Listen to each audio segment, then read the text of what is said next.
live. Dr. Scuthula. Hey, world. Welcome to the second aPODcalypse. Episode 14. 14. My mouth is full of beef. Hell yeah. Think about the cow's face. Mm-hmm. 1 second, let me close this shit. Mouth full of beef. Mouth full of honeycomb. Heart full of pain and sorrow. Truly. Can I try this? Everything's okay. Is that terrible? No, that's chill. Okay. This new light will cure everything. It'll cure depression. Mm-hmm. So, how are you? Oh, I'm good. I'm actually very good. I just got home 2 seconds ago. The camera wasn't working, seemingly, and so I was stressed. But I just saw my grandfather for his birthday. It was very sweet. I'm glad I went. Saw some family, and I'm having overwhelming nuclear war doom. So I was glad to see family in case we all are incinerated. But I would prefer to not have anxiety about the end of the world. But my buddy texted me and was like, he just said some shit, and I was like, you can't text me stuff like that. But anyway, that's how I am. How are you? You're having some flashbacks to Dagliash? Yeah. Yes. Big Dagliash vibe. I'm doing pretty well today. Besides choking on beef. Well, sure. Yeah, I don't know. As you know, from our personal lives. Our non-podcast lives. Yeah. Which, spoiler alert, we do stuff besides pod sometimes. Spoiler alert. Not much, honestly. I didn't do much besides upload shit the last 2 days, but... Yo, but you did a lot. Well, I'm glad that I could do something, because I felt wretched this weekend, and then I just, woke up hating life yesterday morning, and then it just, the sands of time, the hourglass of poison, flipped over. Yeah. And now I'm just vibing. The chemicals got reoriented in your brain. I think so. I think I melted it. Yeah. And now they're... With podcast. Yep.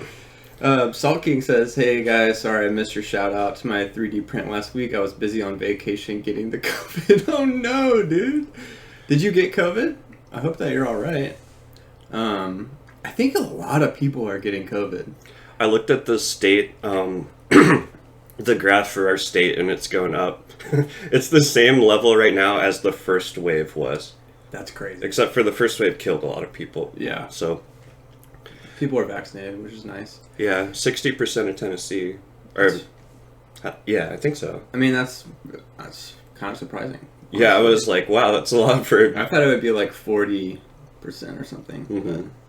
But, I'm glad you're feeling better. That's very good. Confirmation of the Salt King feeling better. Yeah.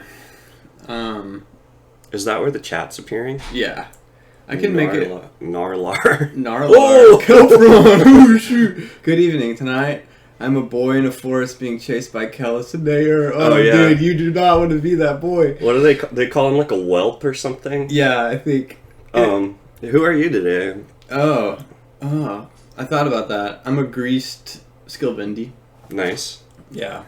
Just gotta be careful of the lighters. That's my theory. Yeah. The most overpowered way to deal with a crazed, greasy Skilvendi. I am a Scuthula, the horny black dragon, today. Oh, wait, is that the one in yes. in the intrinsic gate? Where he says, I love that dragon. He wants to consume her cunny or something. Dude, it's so weird. Yeah. I read online, people said it was cringe, and I did not think it was cringe when I read it the first time or second time, but I thought it was definitely bizarre. Yeah, for sure. But I was into it. Weird, horny dragon. Yeah, it's crazy. It just is so out of nowhere. Uh-huh. And then Druid says, good night. Today I'm Queen's, right? Pendulous member. Hell yeah. I'm the Queen's Pendulous member. She hangs. Yeah, she hanging. Salt King, what are you besides a COVID boy? Video game. Incel Dragon. Incel Dragon for sure. Definitely an Incel Dragon. Scuthula. I feel way better than I did last week. That's good. I really enjoyed reading the chapter, and I felt like, for some reason, this chapter in particular, it felt more like I was just reading the book instead of I was analyzing the book, which was nice. Like, I was underlining and everything, but it felt a little bit better. And, oh, hey, Robbie, what's up? I'm glad that you're here. Salt King said, I'm a kid not escaping the slavers. That happens a lot. Yeah, that's a bit of a bummer. So they're tiny legs. Yeah, tiny legs and horrible parents and horrible society. I tell this story a lot, but my friend Lizzie, her mom would never let her get those light up shoes when she was a kid. You remember, like, LA Gear or whatever? Because the mom said that a kidnapper could follow her in the dark because of those shoes, which is, like, potentially true, but I said, couldn't a kidnapper catch a child running away, like, easily? And Lizzie was like, oh yeah, I guess, and just, I don't know. Yeah. Made her laugh. Also, there's lights, usually. Like the Industrial Revolution. Oh, yeah. That there's lights everywhere all the time. Yeah, it's been a disaster for the human race. Yeah, it has. This chapter was great, and I have a whole new appreciation for Serwa. Or Serway. I don't think I paid attention to Serwa very much during my first read. I don't know why. I think I probably just... I don't know. But she does some cool stuff, and I think that she's a really cool character. I'm picking up on a lot of stuff that I missed. Yeah, glad to hear that. Her character is definitely the thing I noticed the most in this chapter. Yeah. Kind of, like, tried to look at the most. It seems like it's about her. It's introducing her, and that's cool. Yeah. I think this chapter kind of makes sense to just, like, to chat about in linear order, chronological order. You're down with that? Totally. Plus I got a snack. There's the burp. I'll just start it off. We're at the Kyrenae Plain, which I never looked that up on a map. I'd be curious, but anyway, let's start with the quote. Some say men continually war against circumstances, but I say they perpetually flee. What are the works of men if not a momentary respite, a hiding place soon to be discovered by catastrophe? Life is endless flight before the hunter we call the world. That's from Ernest the 8th, 111 aphorisms. What a bummer. Oh yeah, for sure. I fucked on this one hard though. You like it? Yeah, well, hit it with this. Remember the that psychological thing, the terror management theory? That's the coolest name of any theory that I know of.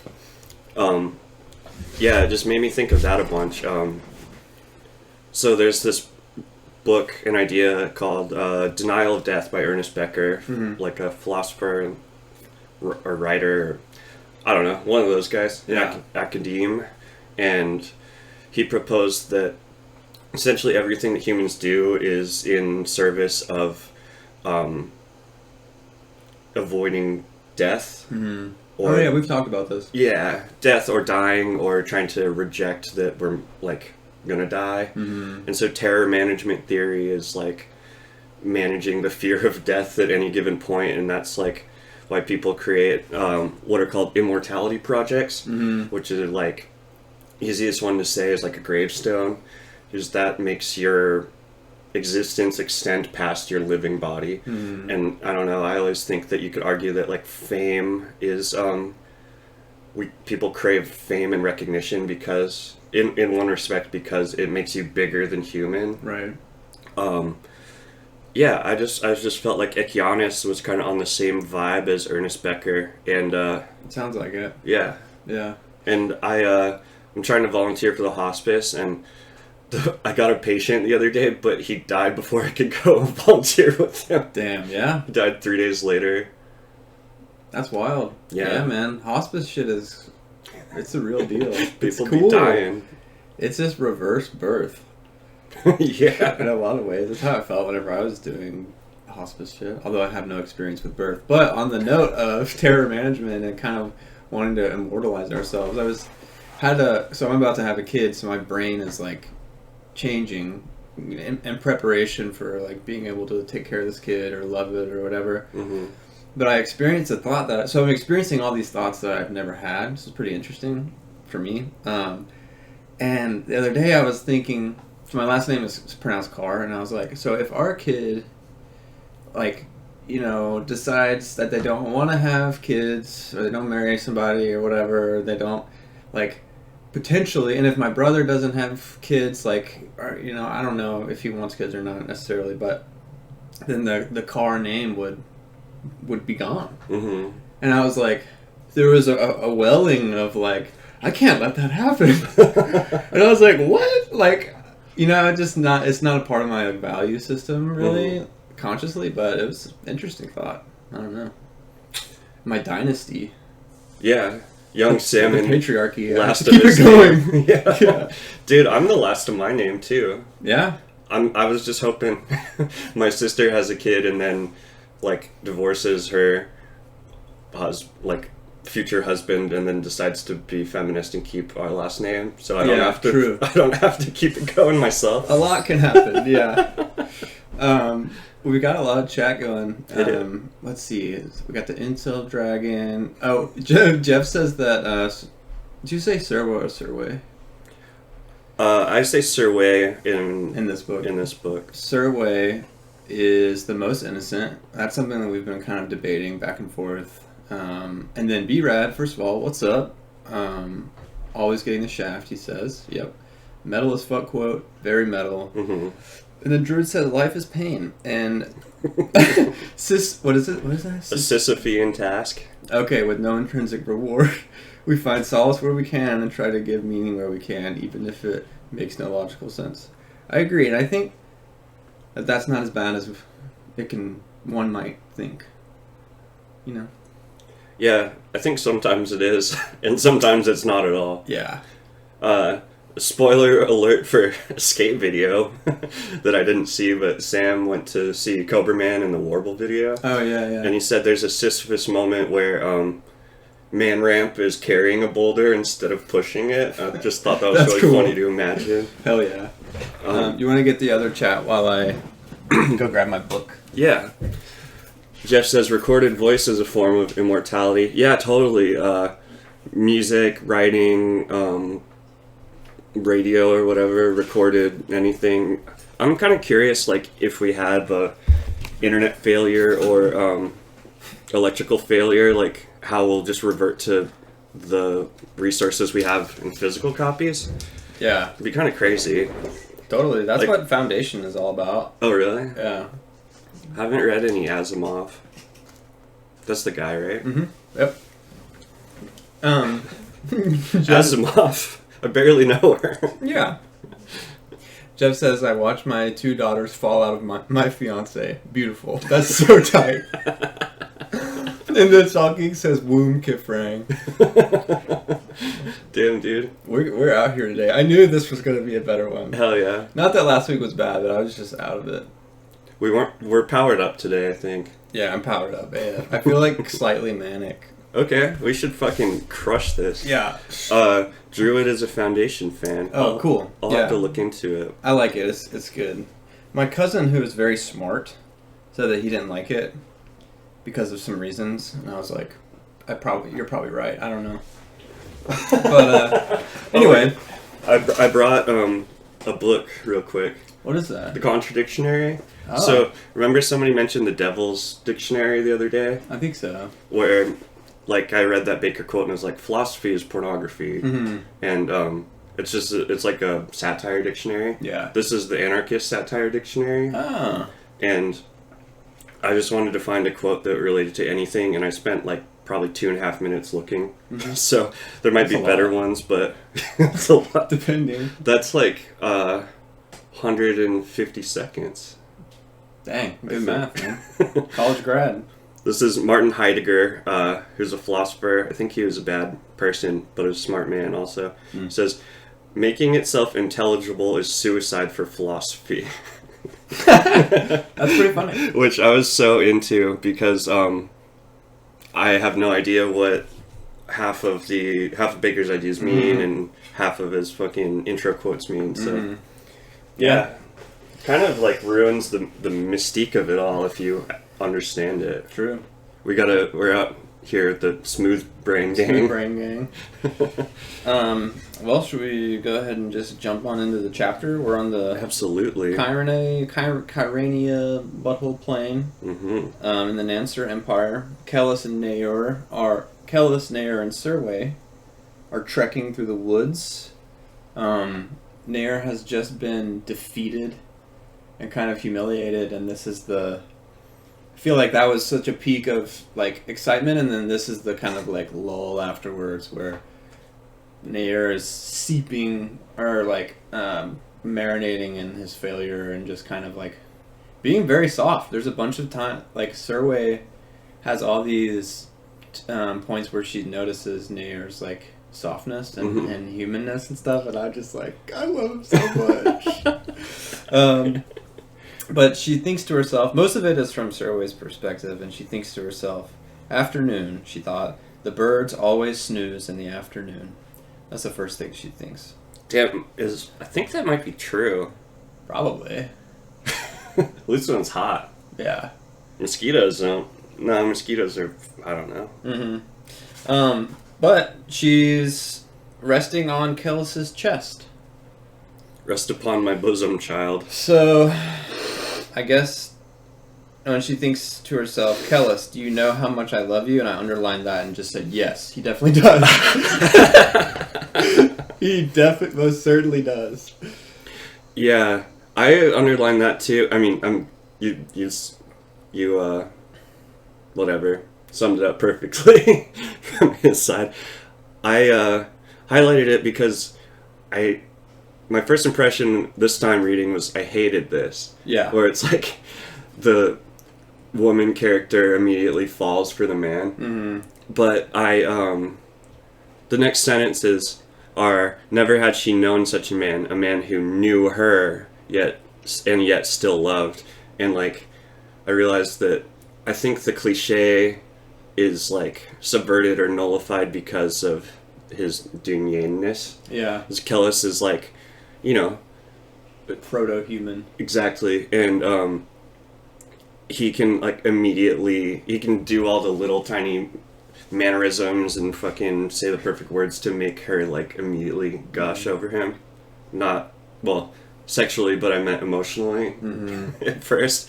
So I was like, okay, yeah, that makes sense. It does, and it provides an interesting template for us to talk about how feminism plays into this series.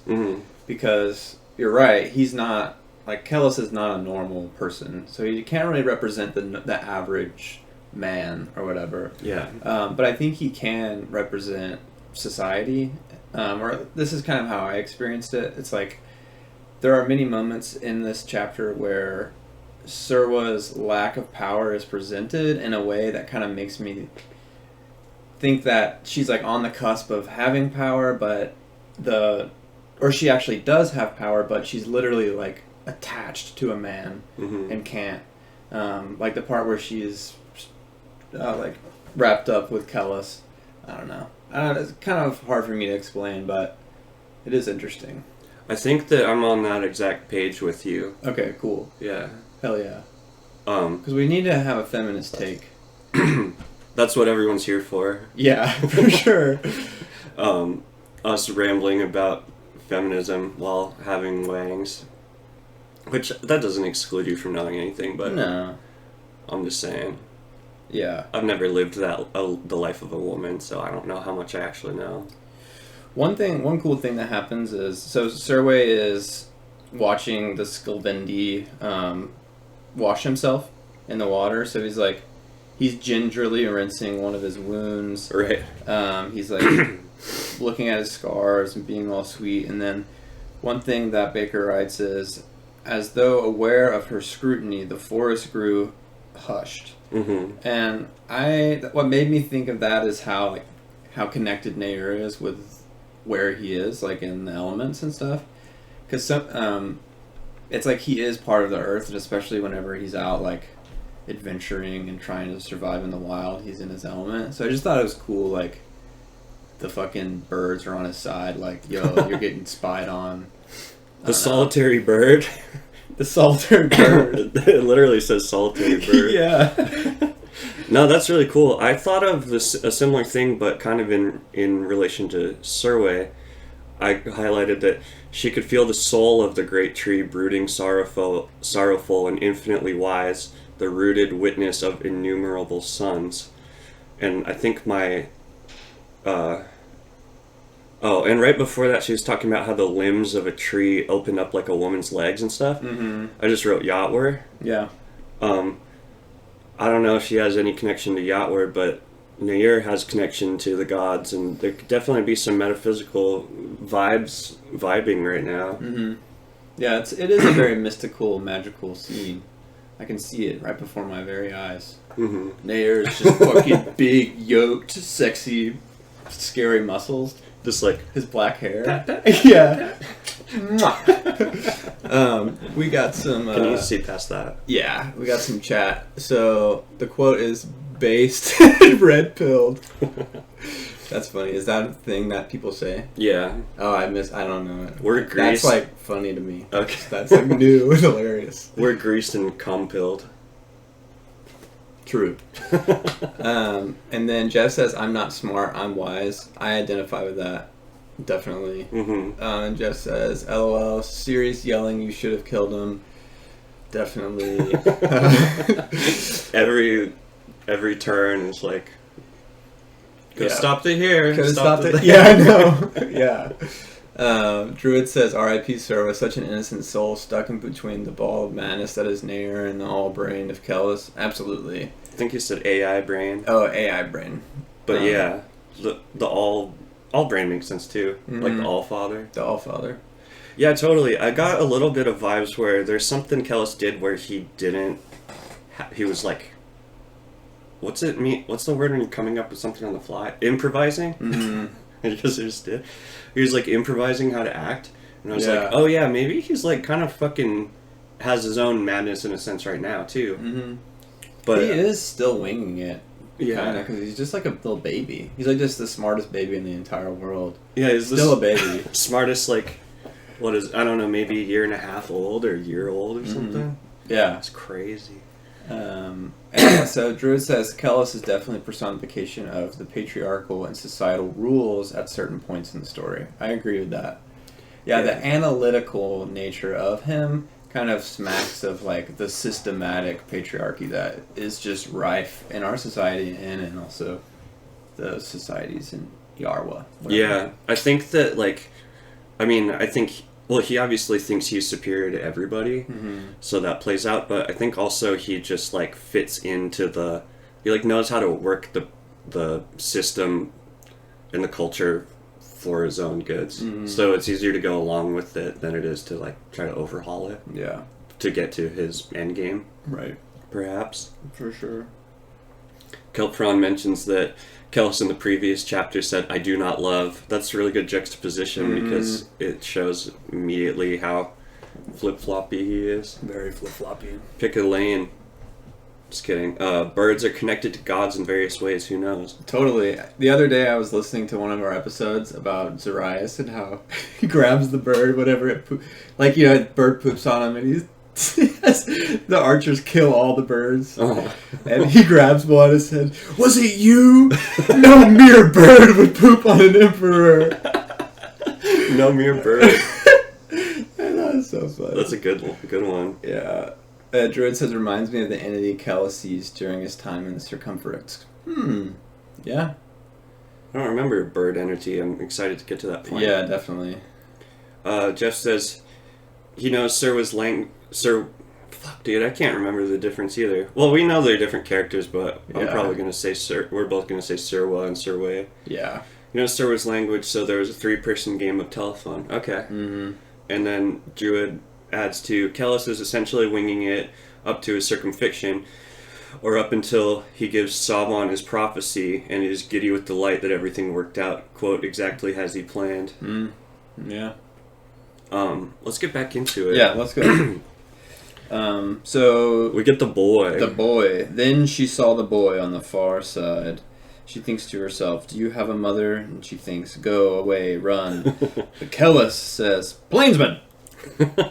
And then it's on. To Safaro, to Gringumit, to Yaga. Mm-hmm. Absolutely. Yo, grab that tyke. That little kid. How he calls Nair Plainsman, I was just thinking I want to call people shit like that too. Mm-hmm. Hey Plainsman. Hey Woodsman. Woodsman. Yeah. Yeah, it's not a good thing that they saw this boy. No, and Nair says, "Come here, child. I've got something to show you." How scary that is. Dude, I thought growing up that there'd be a lot more kidnapping in my childhood going on. Yeah, we grew up in a... Yeah. They're always warning us not to get in vans and shit. Nobody even tried on me. I never got tried. Dude. Don't you feel like left out? No. No, not at all. Yeah, that might have been pretty bad. And Serway says, "Run," or whatever, and then Nair says, "Fucking winch." Yeah. And then they chase him. And Serwa is very surprised, or she's kind of realizing that Kellis is going to kill the kid, too. Like, Kellis is not like, "Oh, don't do it, Nair." He's ready to kill this kid, no problem. Yeah. I got the vibe, too, though, that she had some hope for Kellis to not kill him. Mm-hmm. Definitely. But that's not what happens. Well, and I think she does some justification in her brain, which makes sense, because she thinks to herself, why do you suffer him? Mm-hmm. Why does Kellis suffer Naor? As if Kellis was doing this because he had to. Like, he had no choice. Mm-hmm. He just has to suffer Naor because Kellis has a plan. Right. And he can't deviate from the plan, so it's not really his fault. It's all a part of the plan. Yeah. Well, yeah. Let's see. They would kill the boy, blah, blah, blah. Let me mention something real quick. Yeah. She has this, you mentioned Kellis suffering Nair. Serway has this thought for the first time, I believe, in this book. It's Kellis telling her, but she's just remembering it. It says, "You must suffer him, Serway." Mm. And so, he tells her that, he, with authority, of course, convincing authority, I guess, that she must suffer him as well. Right. And she doesn't really, I don't think she knows why. Yeah, but she trusts him. Yeah. It's a bummer because it's basically just like, you're going to have to basically you're raped. Yeah. Every night or at a whim. Just hang on just for know that I love you. Yeah. Hang in there, poster, cat, yeah. Thing. Brutal. Yeah. Jeff says she accepts that she's a sacrifice to Nair for Kellis. Fucked up. Definitely. Absolutely. And I think that her thoughts go in and out of her relationships to them while there's just a series of chases throughout this chapter. Mm-hmm. I don't know if I'm skipping something you wrote down, but another thought she has that I paid attention to is, "Kellis loves me. He's the first to love me." Which, is that justification of the violence that's about to happen? I don't know.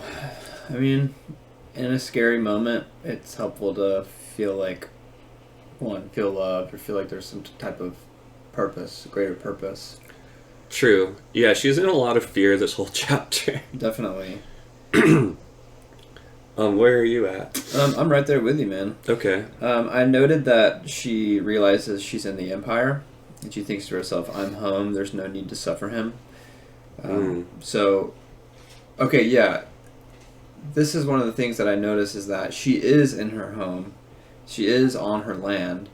And she, by our standards, like by virtue of being a person and by being, just whatever, existing in the world, she should have human rights and stuff. But inherent in her statement, there's no need to suffer him. Like, we know that there is need to suffer him and that she's not on her land. Like, she's on the men that would eventually own her land. Mm-hmm. But I what I enjoyed was like, Serwa's like, she knows that she's home, and she is home. So she's not just like a hapless victim, but she's a I mean, she is a victim, but that's not all she is. Yeah. I agree with you. She's assessing everything, trying to figure out where she stands, I guess. Mm-hmm. Yeah, and she fucking murks somebody in this one, so she really has some power. Yeah. Just like Esmnet. Yeah, for sure. I'm happy to skip ahead to the murkage, just after mentioning that she can feel that she's pregnant. Yeah, she says, Kellis child, our baby. Yep. Nobluebabies.com. .edu. I'm going to mention this too because there's another part later that confused me, but I have a theory. She says, images of the Skilvendi's urgent fury assaulted her. She still thought Kellis' child, our baby. Okay, just hold on to that for a bit. But yeah, they get ran up upon. There's so many chases, and it goes over the course of days. Like there's a sunrise and a sunset that I kind of got lost in the mix. Besides just knowing that they were running the whole time. Yeah, but this is where Sir was running away from them. She's like thinking she's gonna escape. Oh, back to her because she's on her own land. Yeah, like or her people's land. She is thinking, well, fuck it, I'm gonna escape because there's no reason for me to suffer them. And then she runs, and then she gets intercepted by 2 Kidrahil. Right. 2 of the Guanum sons. Oh, she kind of thinks about the Guanum people. That's not really that important. Worst name, though. I wouldn't trust somebody named Guanum. Nah. Guelph. Guelph ancestry. I'm beginning to suspect you might have some Guelph ancestry. Take away your 2 dresses. Say goodbye to your luscious lifestyle. You 2 dresses. We should watch that. I would love to. Together. So she has the thought, I'm going to be independent and run away. This is my land, and is immediately intercepted by 2 men who want to rape her. Yeah. One of which is like timid and like kind of like, I don't know. And he starts flailing his wang and thinks to himself, maybe I'll just watch. Fucking psychopath. Doesn't the guy say, just watch where you blow your snot? Yeah. Just so horrible. Yeah. And yeah, it's a bummer. And so she thinks, but on the other, the other had been gawking the entire time, blah blah blah, like at her physical features, but especially at her face, as though afraid it would disappear if he glanced away. That, whenever I read that, it just made me think of how, I don't know, it's like some Freudian shit or something, like, or maybe not even Freudian shit, but like the male gaze. Men just like wanting to capture and like control. I don't know. Yeah. It's just interesting. Yeah. It's also, well, I wanted to point out the converse there too. As he's taking her clothes off, he avoiding her eyes. He used the point of his knife to draw aside the cloth, revealing her right breast. I've heard from various people that left boob is the best boob. Why is that? My theory is that it's because more people are right-handed, and so that there's like, I don't know, muscle or something where you use your right arm more and your left boob is more untouched or something. But I don't know. I'd have to take a poll. We can do a poll on Twitch. But this guy is also desperately tugging at his flaccid member. Yeah, I enjoyed that. Yeah. I mean, obviously not the situation, but I thought it was just funny. Yeah, I think maybe you could like kind of argue that his lack of pendulous curving phallus is like, you know, shows his impotence and maybe his like weakness as a man, either moral or just in general. Yeah. What's the word? Impotence? Is that what you said? I think so. Yeah, that's what you said. Erectile dysfunction. Yeah, Baker does a good job of showing what men think they are and what they want to be, and then showing the like childlikeness of them and the weakness and stuff. It's good juxtaposition. Yeah. One sad thing after the guy says, "Watch where you blow your snot," is that Serwa thinks to herself, "You deserve this." Oh yeah, God, it's very sad. Jeff says that Serwa is the holy victim, which, yeah, I don't know if she thinks of herself at this point in divine terms. I mean, she starts to think of Kellis as God, so maybe she sees herself as God's consort or God's wife later. I think she does. And I think it's indicated with the guy that's taking her clothes off, because he is, like, at one point he's like, fuck! Like, oh my... Like, he's, like, overwhelmed or, like, kind of scared or something by her beauty. Mm-hmm. What does this say? I don't know. I think that happened. But anyway, it doesn't matter. Yeah. One thing, let's see. Druid says, feels like it's the first time he's seeing her as an equal. Oh, yeah, whenever... Oh, he says he likes whenever Nair gives her a swalls on. Yeah. Great moment there. Very cool. We're almost there, too. Mm-hmm. And the scene with Kellis on horseback, where he catches the javelin and throws it back. So chill. Just absolute Northman scene. Mm-hmm. Yeah, that's vibey. Yeah. Sure. Let's get this guy deaded. Yeah, let's do it. She's begging not to be hurt by this guy, which is just torment. I know, it's so sad. And then he says never, his voice stricken as though with reverence. So this is where it, like, blends into him kind of, like, thinking almost like, oh, I'm about to, like, rape a god. He says, sweet Sejanus, he hissed, and then he looks terrified. Yeah. And that's before she, like, knifes him. Mm-hmm. That's just the, like... Yeah.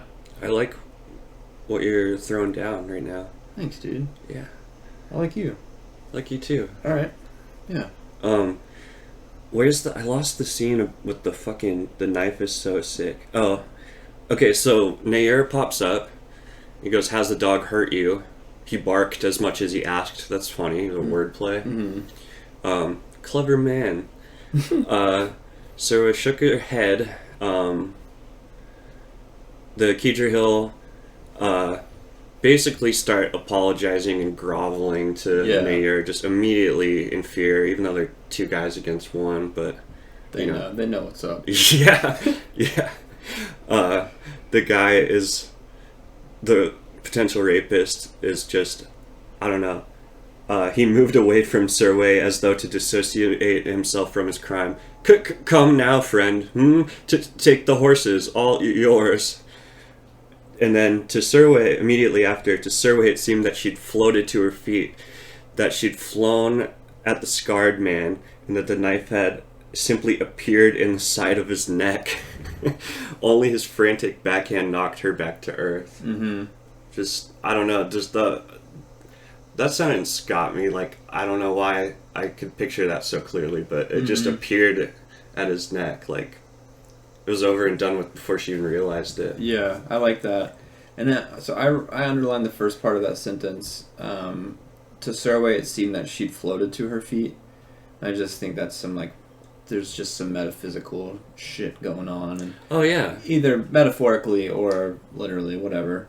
But she's just in the fucking orbit of Kellis. Mm-hmm. Whatever that means.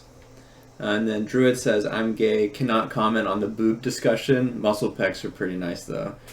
Yeah, I don't really know about left or right. I don't really have a whole lot of... That's a throwback to people I was friends with and dated, like, 10 years ago, so yeah. I'm digging it up. This might have been debunked. Yeah. By science. Mythbusters. Yeah. I think I've got about A cups, so I don't know. Well, it doesn't look like anything here, especially on the audio version. You can't really see on Spotify. Yeah, but I don't know. I'll have to do more research. That and the cost of Assume the Horror. I still want to do that. Or deduce figure out how much an apple is worth, and then yeah. Damn. And Druid notes that this is the only time a woman directly kills something in this series up until Mymara and Collages. That's so long. Yeah. Oh, interesting. Thanks for pointing that out. Mm-hmm. Yeah, another question in the chat for other chatters, so maybe just let it ride with them. I don't want to steal somebody's conversation. Oh yeah, it's an interesting question I would like to to hear. About hypermasculinity. Yeah. Oh, well, let's say because of people not in the listening on Spotify or whatever. Oh, true. So Jeff asked Druid, honest question: is this hypermasculine world attractive, or is it like a hat on a hat on a hat? Too much? Question mark. Dude, I love Jeff. Says things in the best way. Yeah, definitely. Speaking of saying things in a pleasing way, the guy goes, "Gah." He goes, and then Nair crouched above him, casually jerked the knife from his neck, and then he stood, apparently oblivious to the blood jetting like the final squirts of a little boy's piss, she thought inanely. Dude, such good writing. I know. This one, he was really going off. Yeah. Or we were both in better moods. Yeah, we both prepared better. Was it the chicken or the goose? The Synthes. Yeah. The chicken. That Synthes or the egg. What's up, dude? The Synthes lay eggs. Did you see Synthes in real life? Unfortunately / fortunately now. Yeah. But yeah, do they lay eggs? Cynthia's egg? Does the egg would have like a little face on it? Yeah, a little non-man, chiseled, fucking creepy. And it would have a wang coming out. Yeah. Totally.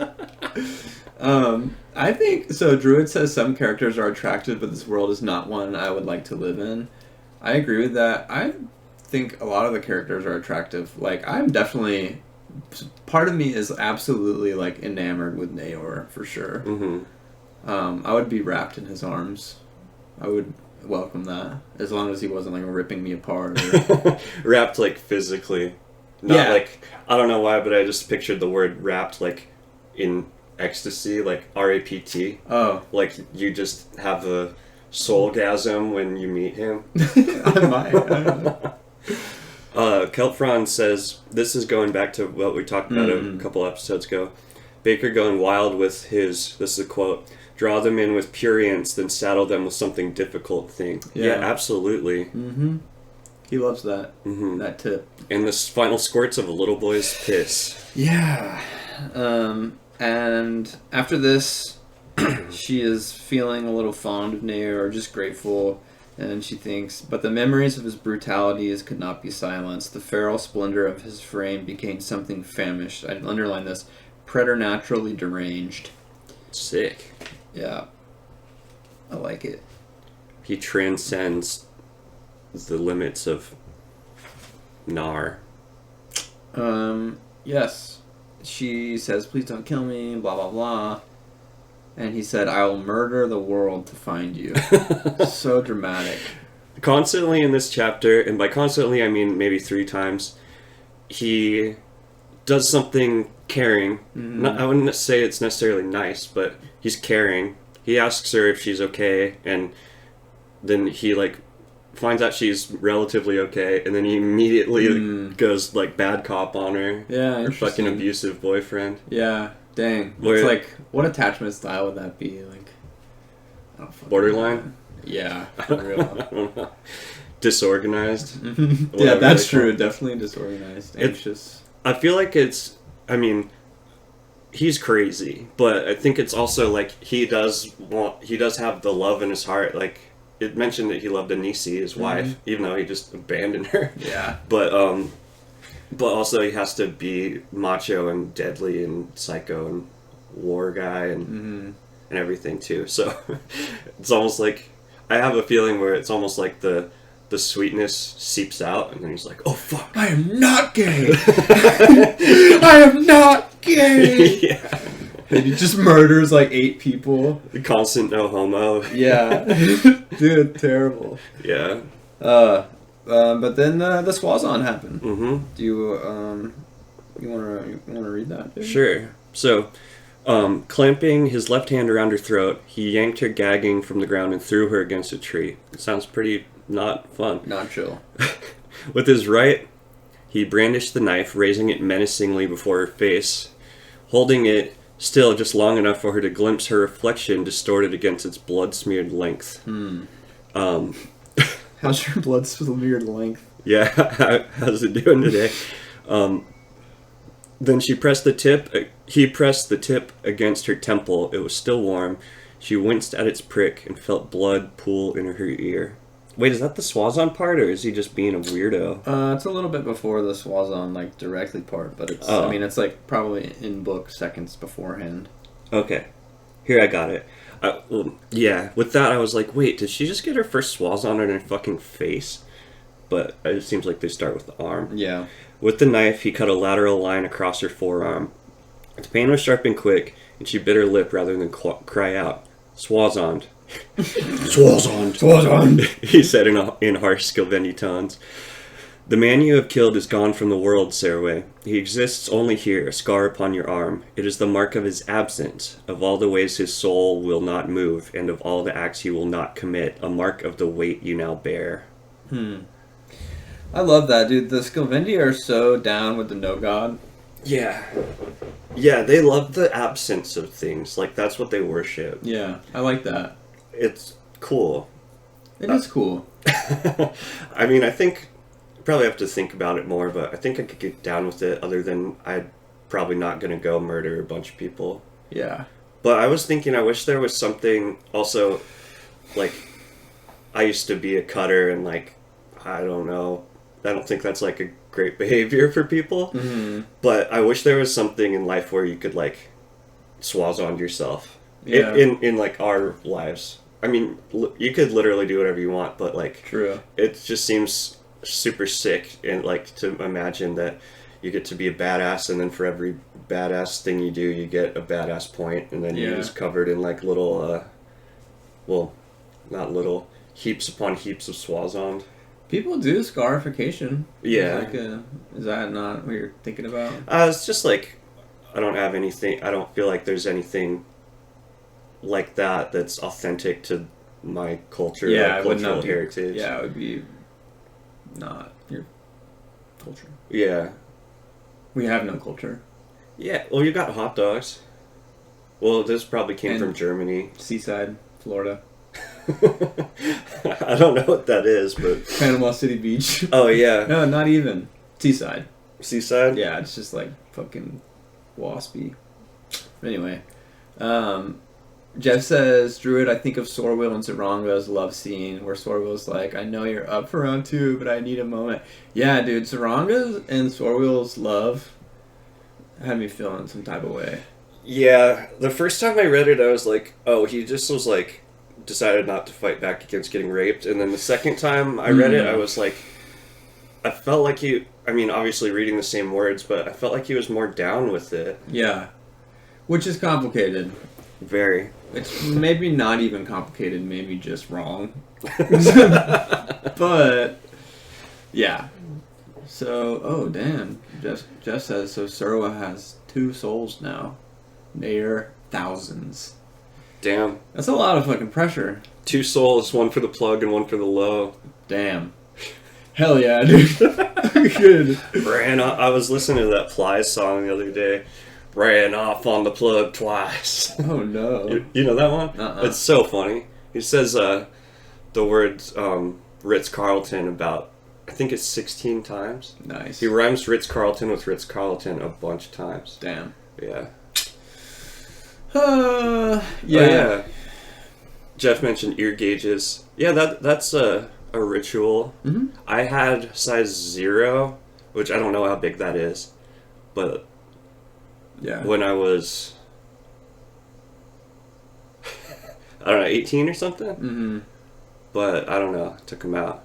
I'm covered in tattoos, but I feel like body jewelry is like too much for me. Mm-hmm. And also, like, I'm gonna get it caught on something and just rip the shit out of my body. Yeah. Shout out nipple piercings, though. I think nipple piercings are cool. I think Scary too, though. Septum piercings are cool. Yeah. That's what I would do. But it draws too much attention for me. Mm-hmm. I had my ears stretched. Oh, really? Yeah. Too much attention. Uh, People treat you different. yeah. But Druid says, yes, the almost consensual love scene. Yeah. That'll be interesting when we get to that next year. Mm-hmm. And then he says, love their dynamic, though. Zayum is badass. All around, yes. We're big stands. I think our whole squad is fans of Zayum. Yeah, Zayum nationalists. Just kidding. Just kidding, dude. Okay, Swazon. And she says, I don't understand, she whimpers, as bewildered as she was terrified. Why was he doing this? Was this his punishment? Why had he called her by name? And then she thinks to herself, you must suffer him. And then he says, you are my prize, Serwa, my tribe. Dude, Nair just makes me so sad in this episode. He's so mopey and like just full of sorrow and abandonment and trauma. Yeah. Yeah, I was thinking that he goes off on my prize so many fucking times in the series. We're like, we get it, bro. Like, yeah, we get it. But when he says my tribe right after this, I had the idea that, like, I wonder if he's claiming her as a prize to try to, like, reinforce his sense of cultural identity and then not feel as, like, much of a traitor to, like, a, I guess, race traitor or whatever. Yeah. Things to think about. Yeah, things to think about. They jump forward. They go back to camp and find Kellis there. And then she runs over, like, a little girl to jump into his arms, and he apparently she notices how he smells. He smelled of sun-dried leaves and sturdy earth, which is, I love that description, good. But yeah. I don't know if, like, I'm just curious. I wonder, like, I don't know. I don't think I pay attention to smells really ever. But she cries and he says, shush, child, you're safe now, safe with me. Which is, she thinks so much like her father's voice. Creepy. And I was getting really uncomfortable vibes. Yeah. Because he's such a fuck. Yeah, and since she was given away at, 14 to the wretched Guelphs. The Guelphs. I think she probably, well, her father fucking literally abandoned her, but I assume she's got, like, you know, sex is, in her mind, sex is wrapped up in, like, safety and nurturing and everything, so it's, like, okay to fuck her dad, basically. Or she, like, wants a dad both with her vagina and with her heart. Right. So, and that's what Kellis is doing perfectly. He knows that. Yeah.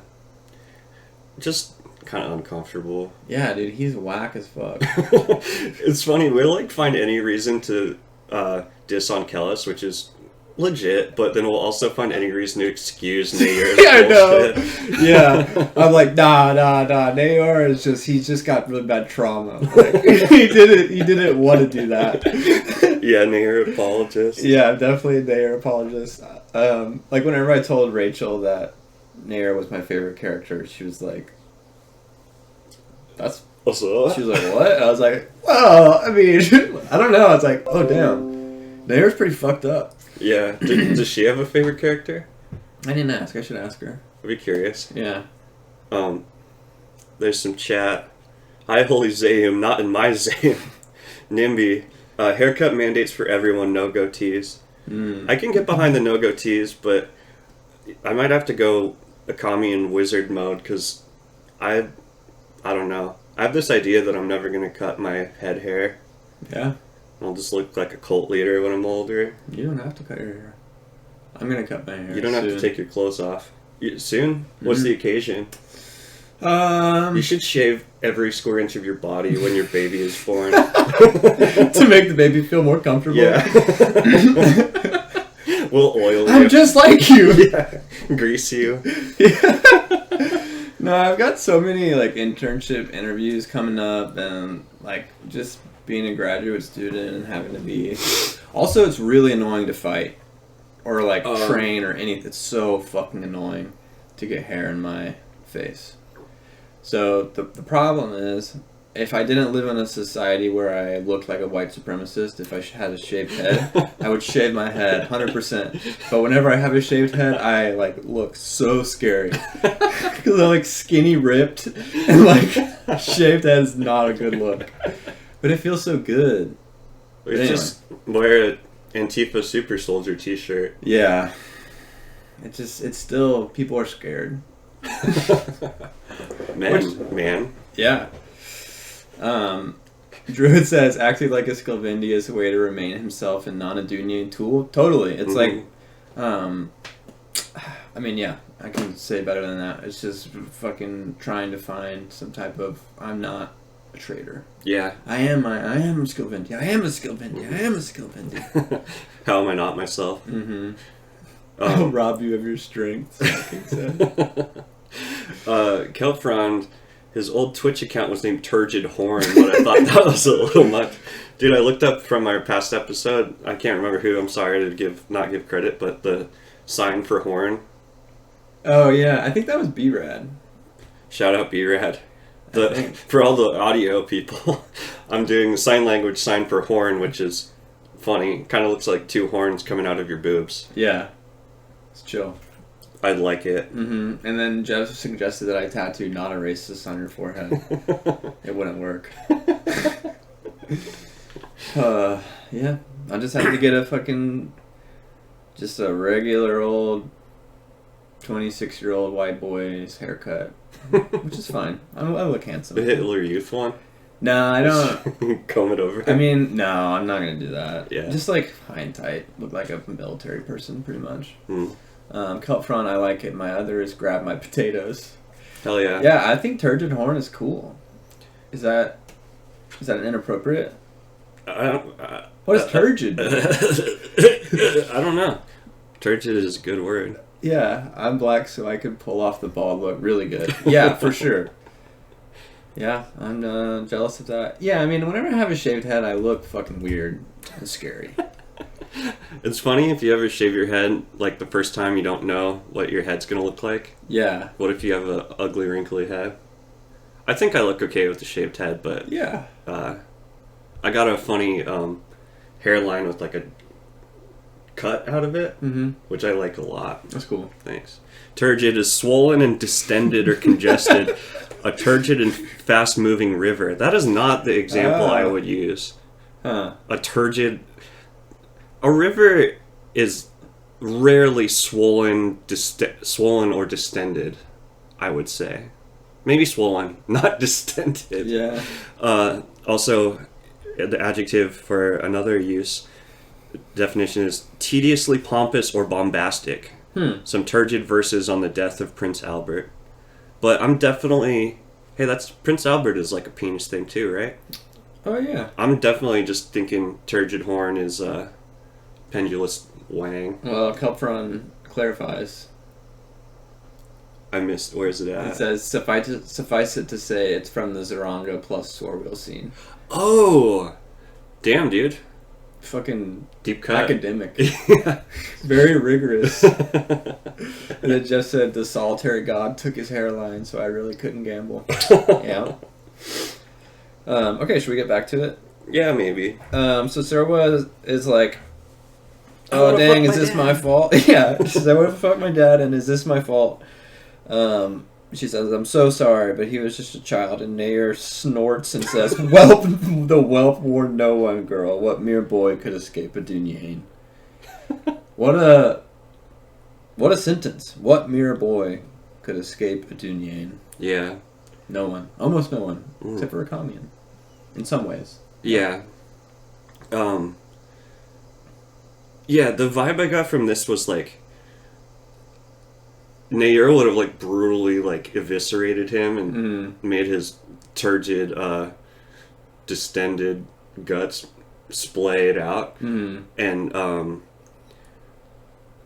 like if he was the one to kill the whelp and the Dunyain, and Kellis probably just like did that, snap your neck like the chiropractor thing. Yeah, probably so. I mean, obviously still the same effect, but like, I don't passionless. know. Yeah. Clean and passionless. Sterile. Very sterile. But then he puts on the wet works and says, I didn't mean to, I had to, I didn't want to, blah, blah, blah. And she says, what acts would the nameless... Oh, okay, so this is some really, like... whenever I read this, it made me think about the world as a whole and a lot of the themes of just kind of how beaten down people are that we've talked about. She says, I did this, another absence where a soul should have moved. What acts would the nameless boy have accomplished? What kind of hero might he have been? And I underlined that and just said, none. Because it's cool character development because at this point Sorwa's like believes that like people are heroes and that people can accomplish things, but in this world like almost nothing good happens. Yeah. And everybody is like a meaningless ant. Yeah. A mote of dust. A mote of dust in God's eye. Yeah, it's like so earnest. Like I love that she thinks this, but it is like brutal that it's just like her conception of the world is wrong, flat out wrong. I guess it's irony. Is that the that's the literary term? Nice, dude. No, you're right. I'm smart, dude. Yeah. I didn't even graduate from high school. But you graduated from college. True. Dude, I mean, luckily I haven't been having these kind of nightmares recently, but I very consistently have nightmares where have to graduate high school again, or I never did. Yeah. Or I'm in college, but I didn't graduate high school and they find out. Yeah. It's just like, I don't know. I feel like I'd rather be chased by a monster in my dream, because at least that's scary and not just stressful. Mm-hmm. Or it doesn't pose an existential, like, unconquerable threat. I hate having dreams where you dream about the mundane world, like you go to work in your dream or something. Mm. It just makes me feel like I don't know, all the bad things of the way we've organized the world have, like, colonized my mind. Yeah, seeped into your brain. Yeah, I want some wild, Skillvendy, trackless step dreams. Mm-hmm. Where are we at? We are... I think we can... let's see, blah, blah, blah. Oh, she blames herself, basically. Classic. Okay, so she says, I forced this crime upon him. And then she thinks to herself, my first sin against your father. Ooh. To her kid. Which is weird. And then they're off. They're traveling. More Serwa stuff. Nevertheless, the flight took a heavy toll on Serwa. But I think at first she does really well. Like, she's probably not very used to riding a horse for like fucking 14 hours. Yeah. But I think she does a really good job, and it is like, doesn't complain really, doesn't give up. Mm-hmm. At some points her body fails her, but the fucking horse's heart explodes. Like, you know, it's not like they're going at a chill pace. Yeah, this is some Pony Express, like, I don't know, Deadly Pony Express shit. Also kind of made me think of Frodo sick being ridden to Rivendell. I can't remember who the dude in the book is, but they made it Arwen in the movie. Just like a kind of useless lump on a horse with the like pro rider just charging. Yeah. Well, and so she thinks they seem unconquerable, and it galls her that she was so weak. But I think that's kind of, you know, and like if you're at the meditation center and you're meditating and it's like fucking miserable and your mind's assaulting you, and you look up and everybody's meditating, and you're like, how are they doing it? Mm-hmm. But really, their mind is like annihilating them with neuroses and fear and like all kinds of shit. So like she's actually doing fine. Yeah. But anyway. No, that made me think also though that she sees herself as a girl still. Mm-hmm. Like isn't she like 17? I don't know. I don't know either, but she's obviously young, but she just has this like childlike view of a lot of things, I think too. Mm-hmm. Thinking that you're like not grown up enough or something, rather than being like, I just don't ride horses. She's like, I'm weak and bad. Yeah, I'm bad and everything's my fault. Right. Which it is. Yeah. Yeah. Let's see. Blah, blah, blah. Serwa was far too exhausted to mention the one she killed. Oh, yeah. They're all kind of chatting, I think. So she rubbed the clotted blood on her forearm and is surprised by the feeling of pride that flares through her. You go, Serwa. Fucking murdered that rapist. Yeah. Nair spears some raw fish. Serwa found herself admiring the affinity between this man and the open wilds. So Nair's just fucking having a good time. Yeah, spearing fish, eating mushrooms, fucking the ground. He's rugged. He's rugged as hell, dude. He's got like a what's it called? flannel shirt. He took it off his flannel and tied it around his waist. Hell yeah. To chop wood. Mm-hmm. Yeah. But the wood is people's heads. He just splits them. 2 sides fly off. Yeah. Jeff wants to have a fever dream in Golgotha. Dude, I think, well, I mean, I don't know if I could recover from the unconscionable horrors one may see there, but I wanted to do that too. I would, yeah. Just like the epitome of a bad trip. You know, in Nope, yeah, whenever they get sucked up, when they get sucked up into the Gussie, yeah, that's what I imagine Golgotha, like the entrance to Golgotha being like, you know. And you get sucked up by the horny Scathula, the horny dragon. Yeah. Immediately. Wall of Dagliash would be bad enough. Dude, the Wall of Dagliash, I was like, Jesus Christ. That was a brutal, like, just fucking crazy scene. Yeah, anybody correct me if I'm wrong, obviously, but I believe I was reading online where there is no explanation of how Siswatha got off the wall. And I think I read something where someone had the idea that he cut a deal with the consult to let him live or let him go, which I can't remember what the trade-off would be for. Yeah. But yeah, how do you go from being crucified, nailed to a wall, to escaping? Yeah, I don't know. Waffy doll. Waffy doll. Yeah. Yeah. Sorry, I solved it. Jeff said, just nail them to the wall. Please no arc of obscenities. And then earlier Kelfron said that he has the same dream about not graduating from high school. Torment. Terrible. Just nail them to the wall. What should we do with these guys? We have all this wall. We got a lot of wall. The ground is so hard here. It's so hard to dig graves. Just nail them to the wall. The sturdy earth. It smells too good. The sturgid earth. So she thinks to herself there's far more to him than abuse and murder. So kind of back and forth. But she's feeling hungry and she's bummed that she's hungry again, but she's fucking in the first trimester of pregnancy, so she's allowed to be hungry. And of course, Kellis is like, you're hungry again, aren't you? So it's like, fuck off. That's exactly what I thought too.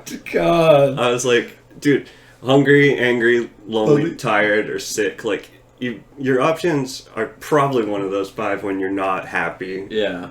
Because you're being chased by rapist, murderer soldiers. Mm-hmm.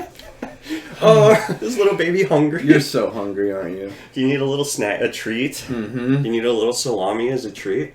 But he admits that, or so he asks, how long has it been since you've been with child? And he thinks, or she thinks, it's your child, Kellis, yours. And he says, but we've not coupled yet. And then she... What does that mean? Is like, what the fuck? Well, so they haven't banged. He says they haven't banged. So it's not... It's Nayar's kid, right? Yeah. Moangus. Yeah. Chill. Because he's got like the little... Well, I mean, yes. He ends up having a little bit darker skin and black hair, or brown hair, but... Yeah. Yeah, this is like I mentioned earlier in the pod. This is where I was confused as shit, because she has memories of her being ravaged by the Skilvendi, but now she's in like utter denial. So we suddenly felt bewildered, unsure as to what he meant, and more unsure still whether she had spoken aloud. But of course they had coupled. She was with child, wasn't she? Who else could be his father?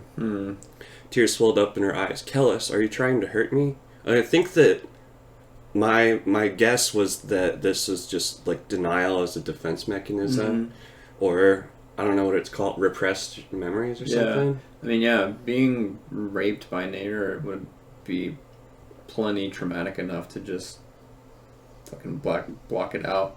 Try your best to block it out. For sure. I was just like, yeah, I don't know.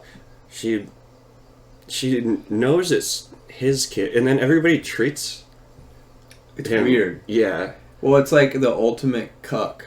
Yeah. The ultimate Skilvendi cuckold. The cuck because of the God. entire fucking world thinks that It's Kellis's holy child. It's literally Nair's kid.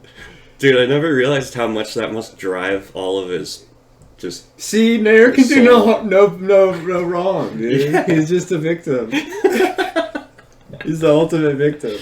Dude, he is the cuck of all time. He really is.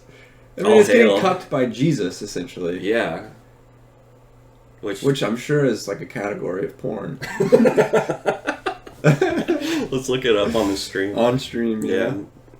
But yeah, it's like it's some weird. Trump shit where you just say something that's completely false, verifiably false, and then everyone's like, yeah. If you want to believe it, you can just go ahead and believe it. That's what's wild about... That's the one thing that's weird about our world. No, I'm overwhelmed by the strangeness of everything. Or bewildered, let's say. But that definitely stood out to me. Yeah.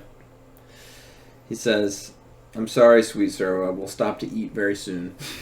Is this a road trip? Yeah, it totally is. Jess says, "I think in Arawa, the father determines the race of the child." Do you mean like literally, like the racial characteristics are in the cum, not the egg, or is it? Oh yeah. Just like socially. I think that I'm curious to see what he means. And then when I pitch the story to my friends, I say, "What if you were cucked by Jesus?" I mean, you're way ahead of the game on that. I just am coming around to realizing. Yeah, fuck, that's a really cool way to fucking send it too. I pitch it as Frank Herbert and Nietzsche writing a book while they were being tortured on acid. Like you said that Baker was. Yeah. It must have been that. The image of someone writing a book after being tortured on acid is like, this is it. just nail him to the wall. Nail him to the wall, dude. Baker got nailed to the wall by some bullies in the farmland while he was on acid one night. For real. We should get him on stream. Yeah. I'm sure he'd love to talk to us. That'd be cool. That would be fucking sick. Salt King says, "Phallus blocked by the unholy spirit." Oh, did I tell you I read this thing where my memory's fucked, but I read the update that his brother gave the community. I saw that. I picked through it. I didn't read the whole thing. It just said there's notes for the remaining No God books, but Scott doesn't know if he's going to do them, and that he's doing okay. His brother said he's doing okay, and their mom died not too long ago, which is a huge bummer. Rest in peace. So I'm sure that is making things more complicated, but he's just raising his family, growing his family, raising his family. So that's chill. Yeah, best wishes. Yeah, best wishes for sure. Druid pitches the series as Dune by the way of D&D and Lovecraft. Yeah, that makes sense too. Jeff, here's the race comment. Okay. Literally, Skilvendi make only Skilvendi, no matter the mother. To be honest, it may be my headcanon. I mean, I think that makes sense considering the makeup of the world. Yeah, I think it makes sense too. Just with the huge dose of holy denial, or Kellis telling the world that this is his kid. This is my kid.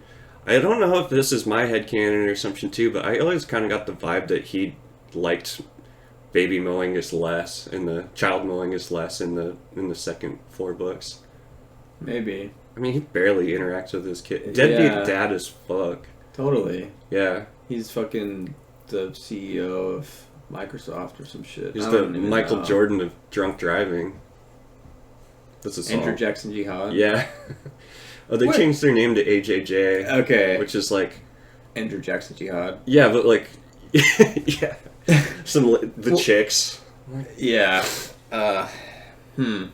Yeah. Anyway. Kelpron says, Tolkien, Herbert, and Lovecraft do a pile of drugs and play an epic game of D&D. Cormac McCarthy writes down the story. Oh, fuck yeah. That's nasty. There's a Cormac McCarthy moment I found. Well, it might be too obvious of a reference, but I missed it. Blood Meridian. There's just a sentence later where they're chilling, apparently not running. No, wait, they're galloping. They're either running or not running, but, okay. Quote is, before them, the red orb of the sun crested the horizon, burnishing the purple distance with orange and magenta. And that just made me think of the title for Blood Meridian, which is Blood Meridian, comma, or the evening redness in the west. Mm. Yeah. Yeah, that's cool. Should I read Blood Meridian? I've never read it. I think so. Isn't it so boring? I can't remember. It's Jeff says, "Fuck yes." yeah, I don't know how to You describe fucking it. idiot! Of course. I think it's one of my favorite books. Or I've only read it once, but it was one of my favorite novel was that one and 100 Years of Solitude by Gabriel Garcia Marquez. Yeah. I'm I thinking don't like that book. you don't. Mm-mm. I mean, that's Blood Meridian's not like that book at all. No, but I know. Yeah, I'm with you. Yeah, read it. There's some gnarly violence, smashing babies into rocks and stuff. I think I've read half of Blood Meridian, but it was when I was like a kid, and I was like, this is so boring. So yeah, Jeff says read it. I probably will. Oh, Ring Thing, what's up? I vaguely recall a reference to his other Dunyan kids taunting him as a kid. Wait, Baker or Kellis? Oh yeah, Kellis. Right. Gets kind of Dunyan bullied at the fucking Moangus, sorry. Yeah. But because he's different, he's not the Aryan nation. Yeah. Yeah. He's fucking down with the Skulvendi. Mm-hmm. Teasing baby Mo. Blood Meridian is a huge slog, but read it anyway. I'm halfway to. Hell yeah, okay. The audiobook is good of that one for sure. I think I've heard that the print version, which I only did the audiobook, the print version, he doesn't use fucking like punctuation and stuff or quotation marks. I remember it being hard to read, like physically hard to read. Mm-hmm. Yeah, he doesn't use quotations, which is kind of lit, but it's also difficult. Wild man. Druid says, oh sorry, go ahead. No, I was gonna read it too. Okay, send it. Druid says, yes, someone also thinks that one of the reasons Moangus was kept was he could be an easy study for the other children. Okay, interesting. Yeah, it's fucked. Oh yeah, because he has 0 Dunyan blood. Yeah? Yeah, I mean, maybe that's obvious to you guys, but I'm just remembering it. Yeah, I'm totally remembering. So he's just got the Dunyan nurture, not the Dunyan nature. Yeah. Shit out of luck. Talk about feeling inadequate. When you're like genetically inadequate. Yeah. Oh, terrible. I mean, all the rest of them are too, because they're only half blood. True. Mm-hmm. Yeah. Of course, because Kellis has to be like the supreme. Yeah. The solitary bird. He'd have to mate with a wall slug in order to birth a true Dunyan. Poor whale mothers, dude. Let's see. Blindness by Jose Saramanga Sure, I don't know the name. is the same. Limited punctuation, no dialogue quotes. Yeah. It's cool.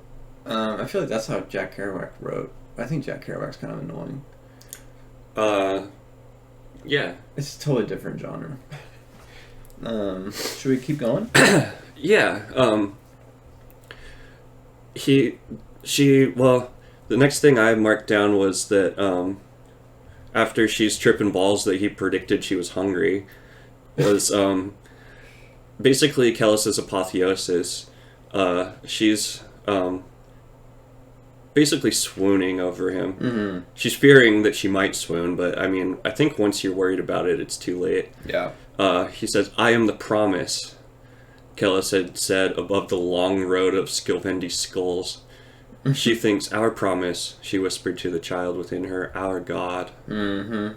And my note I wrote down here is, he's just saying shit, but everybody runs with it. Totally. And then it made me think of the speech he gives in Momem? Oh, yeah. In the council about his dream, where he's just like, I had a dream. No, And specifically doesn't say that it was from God, because it gives him more cred. Mm-hmm. But he's just saying shit, and everyone's like, ooh. People love it. Yeah. It makes me think of like Charles Manson or something. Yeah. She says, "Yes, I understand. I'm to be your wife." As she blinks tears. He smiled with godlike compassion, tenderly stroked her cheek. "Soon, Serwa, very soon." Fucking cheese ass. She's I don't know. She's just, it's sad. She's like not her own person still. Like, I don't know. I feel like she hasn't. There was one moment where she decides to talk back to Nair. And I feel like that was the one moment of her like breaking out into being like having agency, kind of. I mean, she's not completely flat. She's not flat at all, but just, I don't know. Something about her that just feels so confined and held back. It's like the female characters are being waterboarded.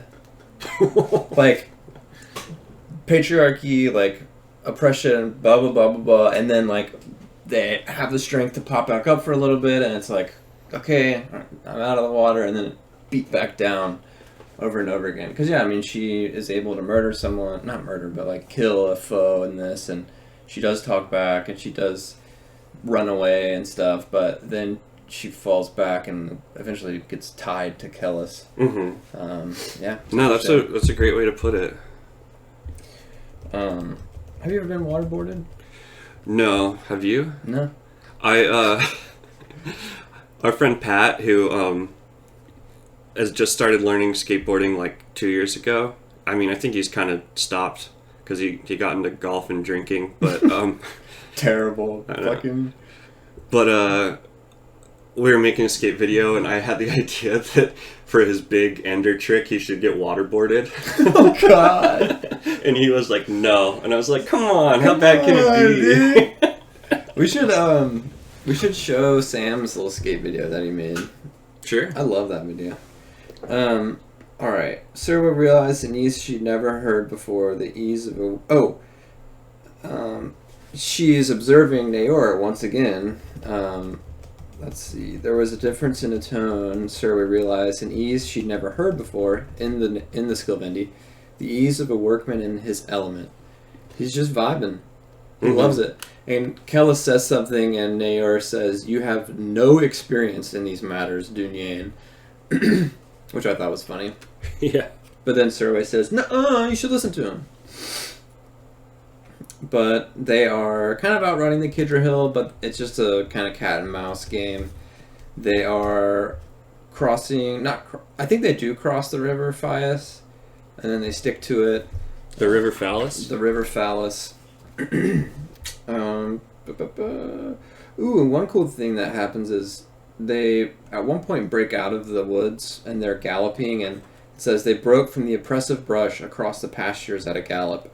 Serwa cried out and laughed aloud, exhilarated by the sudden rush over open ground. I think that's pretty cool. Yeah. Trumpeting ecstasy. Oh yeah, that's right before your orb. Oh, the sun orb? Mm-hmm. Just while we're at the Blood Meridian again, Jeff mentions the quote which is, I had to look it up, but because I didn't remember, it was fucking gnarly.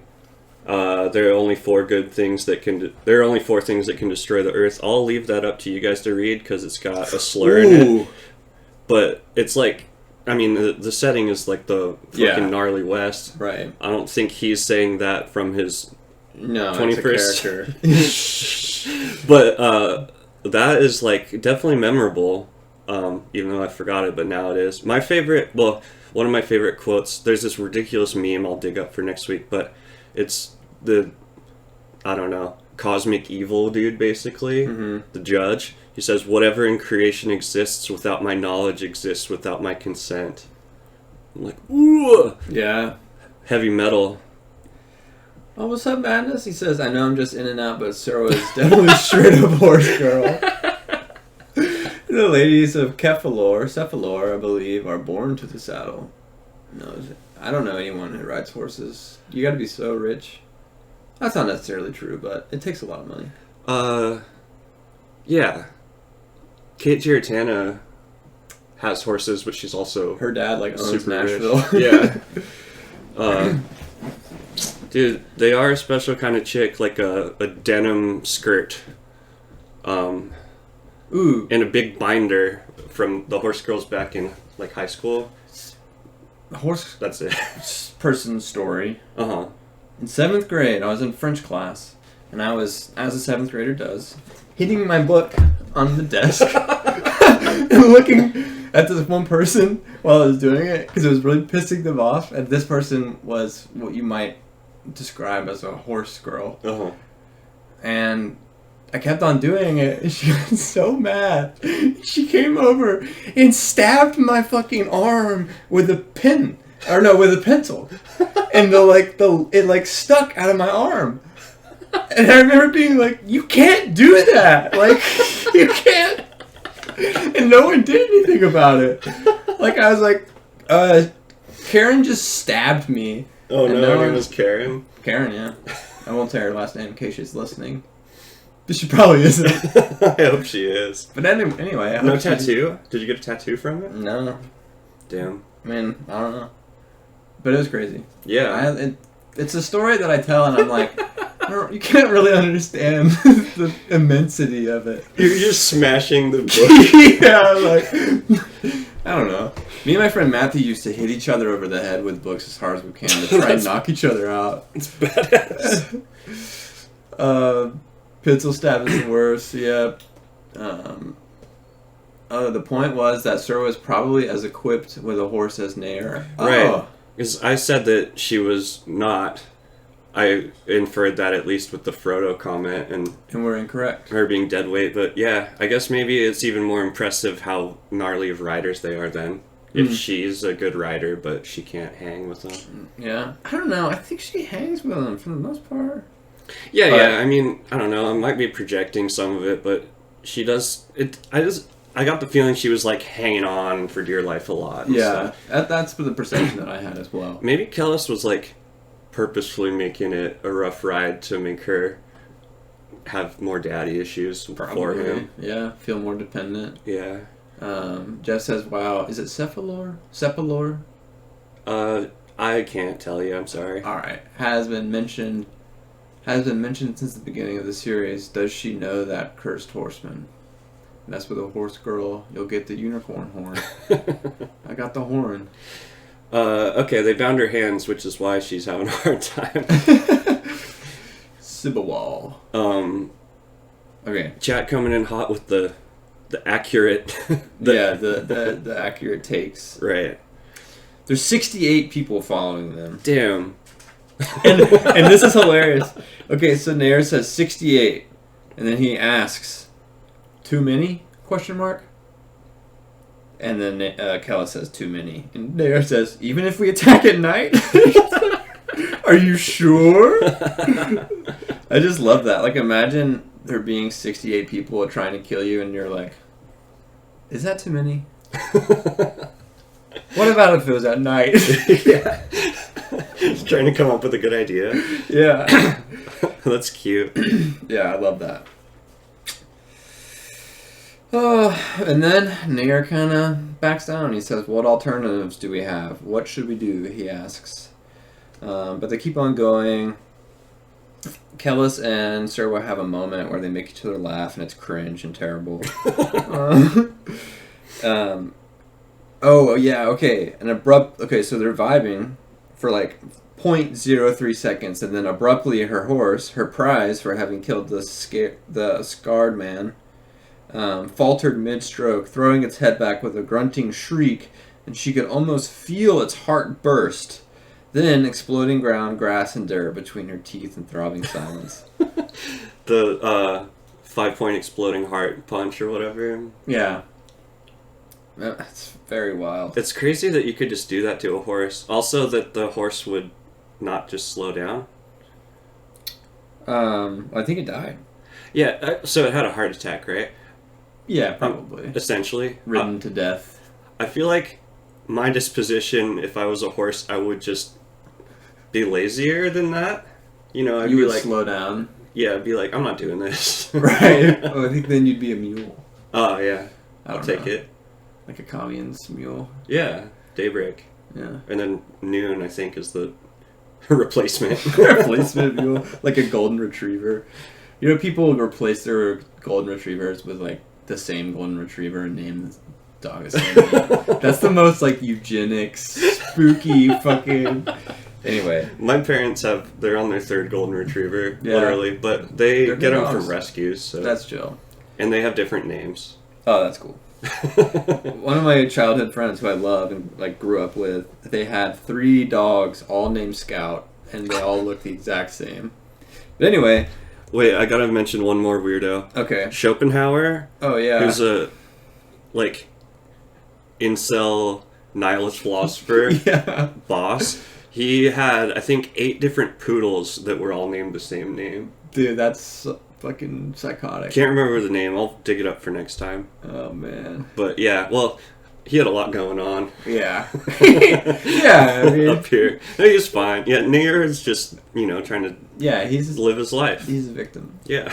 Okay, so Madness says Kellis and Nair just have to look at and nod and know that they could take them. Yeah, I love their little knowing glances. And then Jeff says, Madness, you're here with the facts. I just have random thoughts of cool stuff. Yeah. Madness counters back, though. Says, I have you on verbal record dropping facts, sir. I'm going to guess that that's the TSA cast. Yeah. Some recording reference from the TSA cast podcast. That's what's up. Which I believe is on SoundCloud. On SoundCloud? Check it out. Yeah, I'm gonna fucking listen to that. Take all your fucking ideas. Yeah, we're just gonna plagiarize you guys. So she falls, and Nair suggests that they just leave her, which is interesting. And then Kellis says no, and then Nair says, "This is not like you, Junier, not like you at all." Mm-hmm. But I mean, she's part of his plan. Yeah, or he's improvising, but I think it's like when he says, "This is not like you, Junier, not like you at all," I was like, "Yeah, it fucking is." Yeah. Like I don't know. He's never just like being a wild card. Like he's always got some information or context or whatever, some thoughts upon thoughts and plans upon plans for every fucking possibility. So I don't think it's really that random. It's just surprised Nair. Yeah. That was what I got from it. Yeah, because I mean, you would think that he would just be like, "Whatever, I don't actually care." Like, think of Lewis. Yeah. You know. Yeah, for sure. That's a good juxtaposition too. Thanks, dude. Yeah. Juta room. The Juta room. And Madness says, "You boys are carrying the torch." Thanks, dude. I'm glad you're here. I've been missing you. Mm-hmm. Please do. I consent to a wing job. Good. Excellent. I would consent to a wing job. From the solitary bird. Piece, yeah. The solitary orb bird. So they take her. They rescue her and they tie her to Kellis. And let's see, she couldn't feel her hands. Oh wait, they're tied together? Yeah. Damn, that's just like the circumfix. Yeah, dude, they're like Ass to ass? She's like fucking. It says she's crushed against her breast and cheek. Her arms were wrapped most impossibly tight around his torso. So this is the part that I was talking about, where it's like the unconsensual, like violent intimacy of men and women in this world. Yeah. Her arms were wrapped impossibly tight around his torso, and her hands, she couldn't feel her hands, but she could feel rope chafing at her wrist. She was tied, trussed to the back of a man, to Kellis. So she's just like the brutal female backpack of Kellis. Yeah. The mortal coil backpack. The living satchel. The living satchel. Let's see. But they're racing. They're going. They're just going and going and going. Yeah, but the Kinderhill are basically upon them. Well, didn't they give themselves up? Or no, did Nair just tie her down hella... Nair just tied her down hella much harder so they could ride faster? I think so, okay. yeah. Gotcha. Yeah, so they could book it. Because they're still running. They still running. The horse began kicking upward across a steep incline. She glimpsed the chalky remnants of a wall behind them. fuck. You heard the Scovindi roar. Dude, when I listened to that on the audio today, I thought it was so... I think I laughed out loud by myself. I love that. Fuck! Shit! Oh, it's so funny. Then he says, Callus, you see them? And Callus says nothing, blah, blah, blah, but he sees them. And then it's on. And then it's on. She looks back at the Kidra Hill, watches them leap the ruins. They're on him. Callus, she cried, struggling against the ropes. Callus! One of the Kidra Hill toppled from his mount, clutching an arrow shaft from his chest. The Scovindi, Surma realized, remembering the doe he'd kill. So Nair is galloping and just nailing fools with bows and arrows. Mm-hmm. The first ranged parallel to them raised a javelin. The slope leveled and the horse gathered speed. The Kidra Hill hurled the shaft across the mottled blur of ground and grasses. Surma winced, but Callus is just like, yoink! Like fucking, like a cartoon. Old school cartoon. Boing! And then just tosses it around and just chucks it in his face. Like, you'd think that you would throw it in the person's torso. Yeah, I would. If you had, like, preternatural abilities to just, like, do whatever you wanted physically. Yeah. But I guess he chooses to just throw it through his face. Just puncture the man's astonished face. Oh. Dude, your astonished eyes are just frozen on your throated face for the rest of... Get throated. Yeah. Oh, man. And then another simply takes his place, reining closer as though attempting to ram them, his long sword raised to strike. For an instant, Surma met his eyes, bright against the dusty face, mad with murderous determination. Baring clenched teeth, he struck. But Callus's blow snapped through his body like the bowstring of some great siege engine, like a trebuchet. His sword flicked across the intervening space. Dropping his weapon, the Kidra glanced down. Bowel and bloody slop gushed from his pommel and thighs. Yeah, his turgid horn was exposed. Get gutted. Yep. And then they're pounding down the far side of a summit and the ground disappears. And they're like, yeet! Yeah. And then they take a tumble. They take a tumble. This is another element of just Nair being so hot and cold to Surway, but he cries from above, "Move, wench, move!" And then they, I don't know, keep falling. Then he's like, "Can you stand? Are you okay? Yeah. Are you okay, baby? Move, wench!" He's like, "Are you okay? I love you." And then after he made sure he was okay, he made sure she was okay. He struck her, something sharp, agonizing her every breath. Dude. It's like, why did you do that? He's so wild. It's like, you good? You good? Yeah. The concern in his look bewilders her. I just drew a little triangle. Little love triangle. Mm-hmm. But yeah, he's a real fuckboy. But he can't do any wrong. Yeah, because he's our favorite. Yeah. He's our prize. Druid said, "I never made that connection before, but it's some gnarly foreshadowing." What connection? I think it's just them getting tied together super brutally tight. Oh, yeah.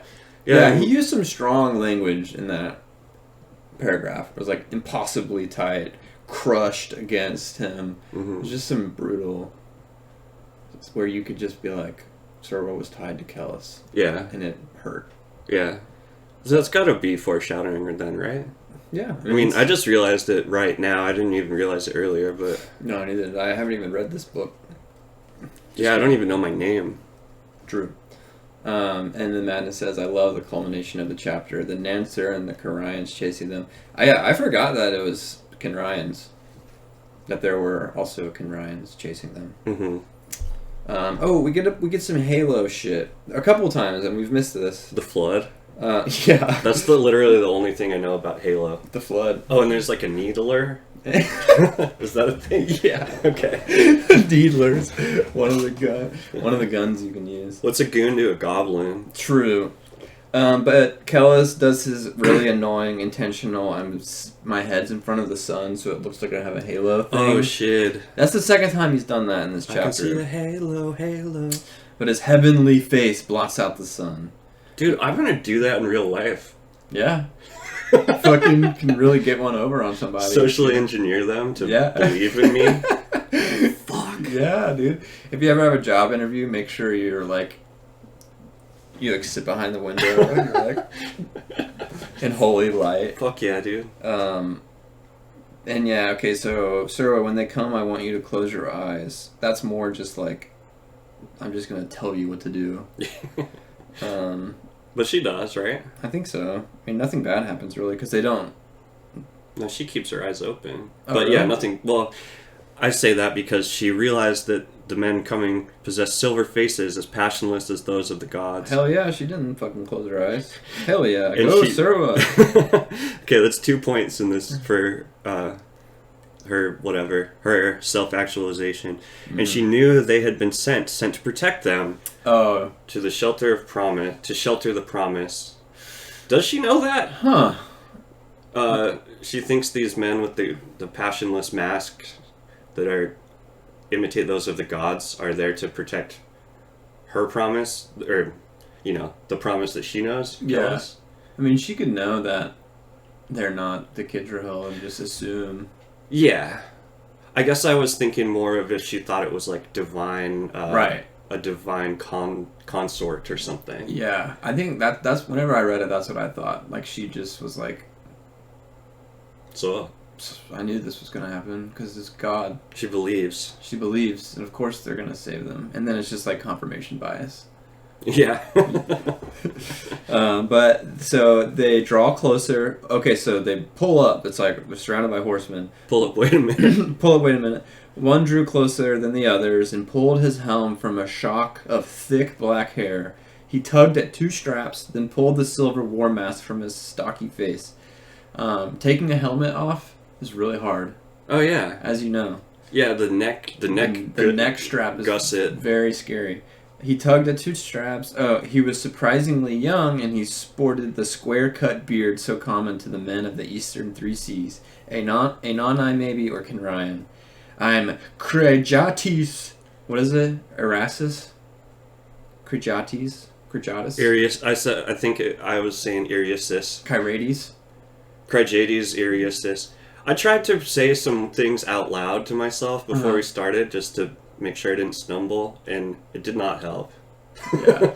But it's not a big deal, but yeah. Mm-mm. I'm just funny to try so hard and get so far, Yeah. Mom spaghetti.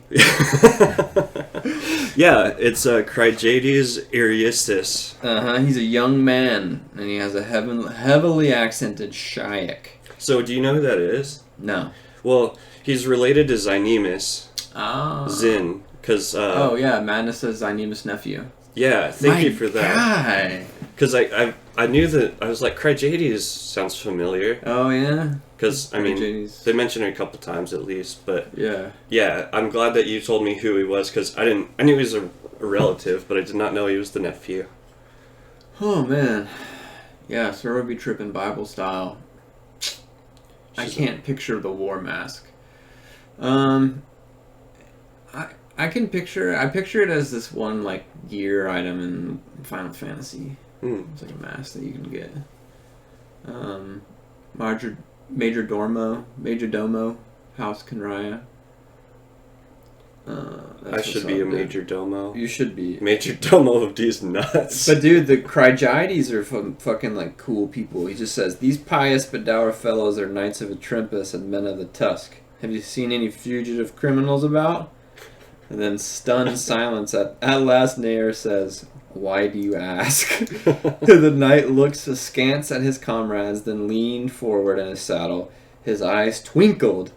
It's just total Zynemus. Just twinkling eyes, and then you get your eyes ripped out. Charisma. Mm-hmm. Oh yeah. Damn. He says, because I'm dying for the lack of honest conversation.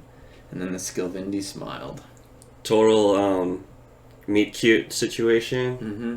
What do you think he means because I'm dying for the lack of honest conversation? I think it's like a joke about how fugitive criminals are the people that are actually honest and real, rather than these fake ass. These pious and dour fellows. Yeah, fake ass piety. I love the fucking Zynemus crew. Yeah, I think it's just some like lowbrow charm stuff. Yeah. Get charmed. Ringthane says he was at the campfire when Akka ran into Zin, right? That sounds familiar. Yeah, it sounds familiar. One of the drunk people laughing. Yeah.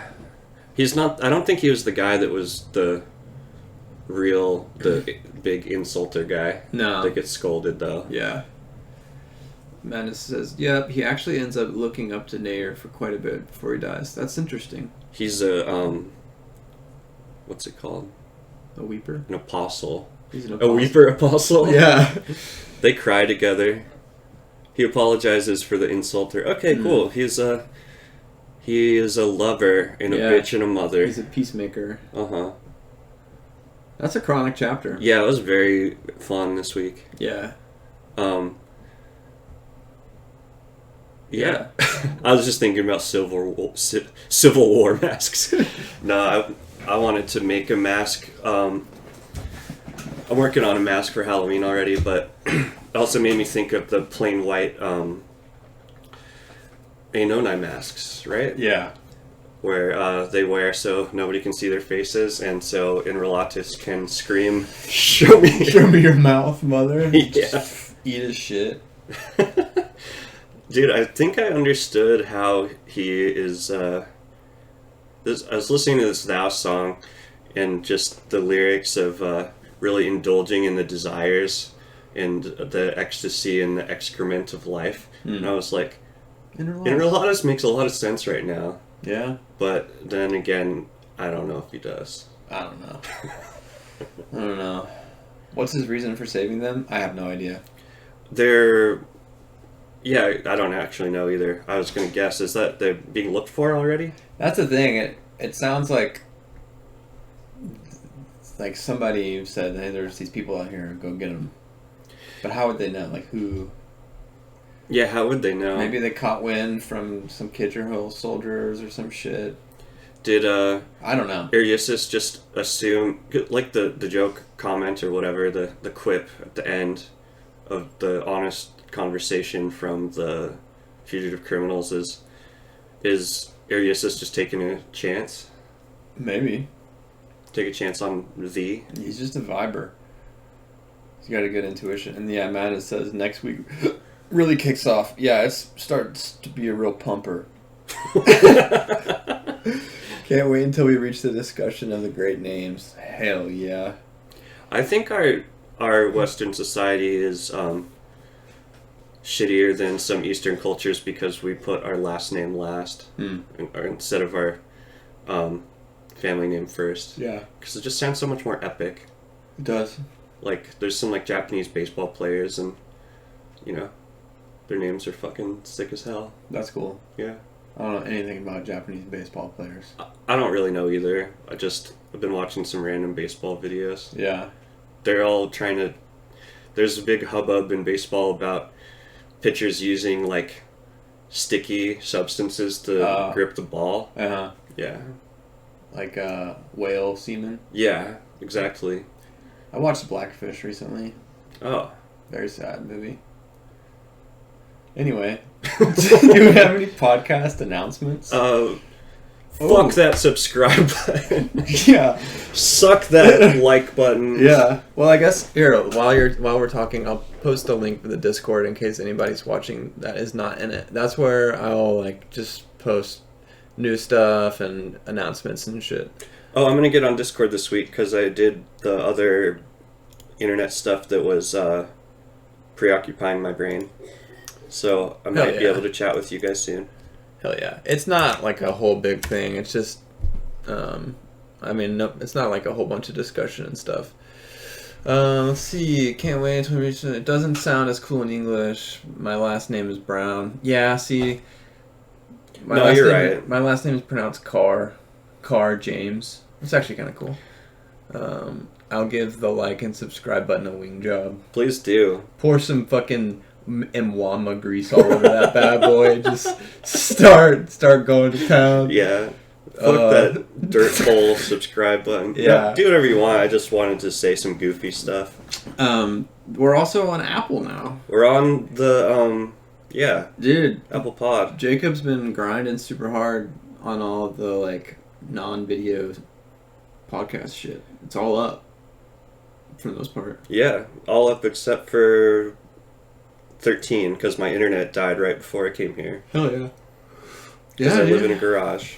Yeah, he does live in a garage. Motoshiga Kun Jeffrey. That sounds sick. I probably did not pronounce that right, but I don't know. Motoshiga. Madagaja. Madagagaga. Praise the meat? Praise the meat. I said it like a question. I mean, praise the meat. Fuck! I have to pee really bad. Alright. Let it dribble out like the last squirts of a young boy. It's horrible, dude. Love y'all. Thanks for hanging. This was a good one. Yeah, I love it. I love the community. I love just the whole thing. It's fun. A lot of passion, a lot of focus. Yeah. Someone has to eat it. Alright, I'm gonna go pee. Okay, bye. Bye, everyone. Just keep it greasy.